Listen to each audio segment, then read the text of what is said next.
ابلیس کا مقابلہ اس کے کلام سے ہوتا ہے خداوند کے، اور روح کی تلوار جو کہ خداوند کا کلام ہے، خداوند کا زندہ بخش کلام روح کی تلوار ہے جو ابلیس کی زبان کو کاٹ سکتی ہے، وہ زبان جو آپ کے خلاف چلتی ہے، وہ زبان جو آپ کو کہتی ہے کہ آپ کچھ نہیں کر سکتے، آپ نکمے ہیں، آپ نالائق ہیں، آپ یہ ہیں، آپ وہ ہیں، خداوند آپ سے محبت نہیں کرتا، آپ خوبصورت نہیں ہیں، آپ کمزور ہیں، آپ نہیں کر سکتے، بہت سی باتیں ابلیس آپ سے کہتا ہے، کیونکہ وہ جھوٹوں کا باپ ہے، جھوٹ بولتا ہے۔ آپ کے پاس یہ زندہ خدا کی تلوار ہے، اس تلوار سے آپ لڑا کریں ابلیس سے۔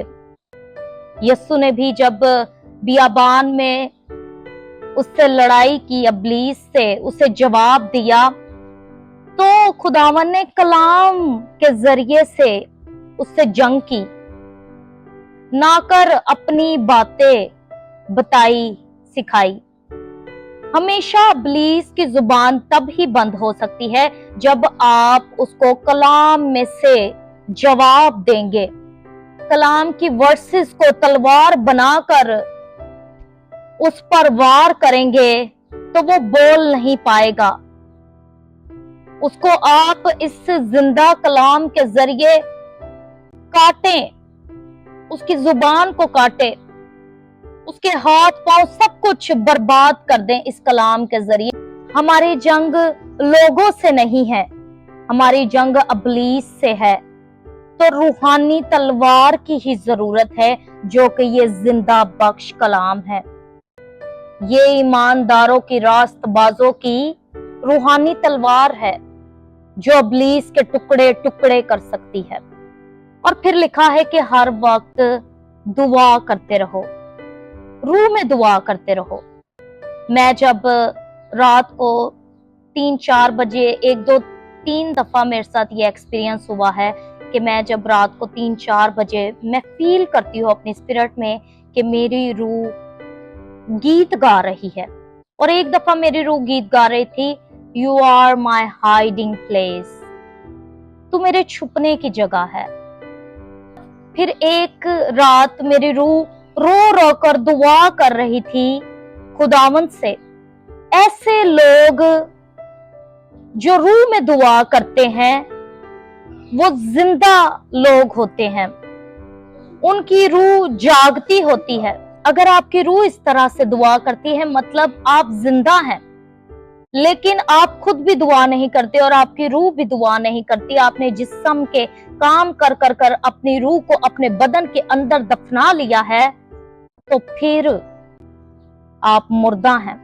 یہ لوگ جو روح میں دعا کرتے رہتے ہیں ہر وقت، وہ خداوند کی وہ جلتی ہوئی مشلیں ہیں جو ہمیشہ تیار رہتی ہیں، اپنے باپ کا، اپنے منجی کا انتظار کرتی رہتی ہیں کہ وہ کب آئے گا اور ہمیں لے جائے گا۔ اور وہ لوگ بہت پاورفل ہوتے ہیں، بلا ناغہ کنٹینیوسلی۔ یہ نہیں کہ ایک دن آپ نے دعا کی اور دوسرے دن آپ نے دعا نہیں کی، آپ کو یہ جنگ ہر روز لڑنی پڑے گی ابلیس کے ساتھ۔ خداوند کے جب آپ کلام کو بول بول کر ہر روز دعا کیا کریں گے مقدسوں کے لیے، اپنے لیے، تو آپ اس جنگ کو آسانی سے جیتیں گے۔ لیکن اگر آپ ایک دن دعا کرتے ہیں اور 3 دن پھر بھول جاتے ہیں تو یہ تو نہ جنگ ہوئی۔ اور جاگتے رہو، یہ نہیں کہ آپ نے اب پوری رات جاگتے رہنا ہے، موبائل فون لے کر لیٹے رہنا ہے اور پوری رات جاگتے رہنا ہے، نہیں، روح میں جاگتے رہو اور دعا کرتے رہو۔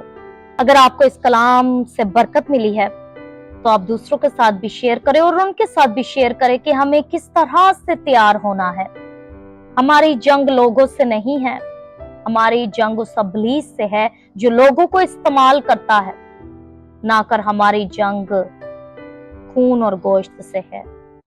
کمنٹ کریں کہ آپ کو یہ ویڈیو کیسی لگی ہے، اور کمنٹ کر کر بتائیں کہ آپ کو برکت ملی ہے، اور دوسروں کے ساتھ بھی شیئر کریں تاکہ خداوند آپ کو برکت کا وسیلہ ان کے لیے بنا سکے۔